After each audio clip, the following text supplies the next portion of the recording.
Detik-detik atap Terminal 3 Bandara Soekarno-Hatta jebol akibat hujan deras. Penumpang berlarian.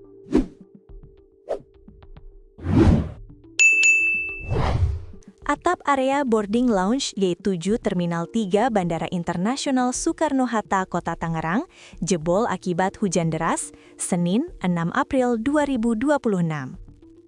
Peristiwa yang diunggah oleh akun Instagram @jakarta.terkini itu memperlihatkan kondisi atap tiba-tiba jebol dan mengeluarkan air. Air tersebut tampak mengucur deras dari bagian plafon sehingga membuat penumpang yang berada di G7 heboh karena peristiwa tersebut. Salah satunya pemilik video akun Threads @r.grenda_ yang mengaku berada di lokasi saat kejadian mengatakan insiden tersebut terjadi sekitar pukul 13.40 WIB, tepat di area G7 saat penumpang tengah menunggu jadwal penerbangan. Ketika itu dia yang sedang menunggu penerbangan ke Singapura. Kebetulan mau boarding ke Singapura pas nunggu di G7, ujar dia saat dikonfirmasi kompas.com Senin.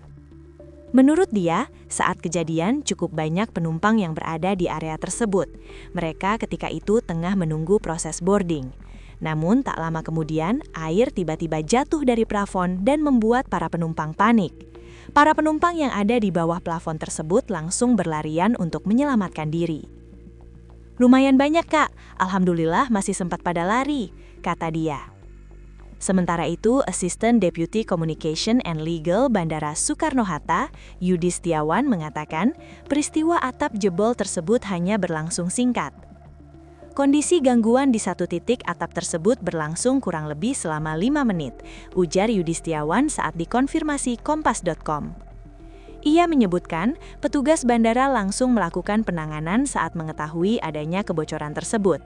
Petugas operasional bandara langsung melakukan penanganan, termasuk pembersihan dan pembatasan area terdampak, sehingga kondisi dapat segera dikendalikan, ucap dia.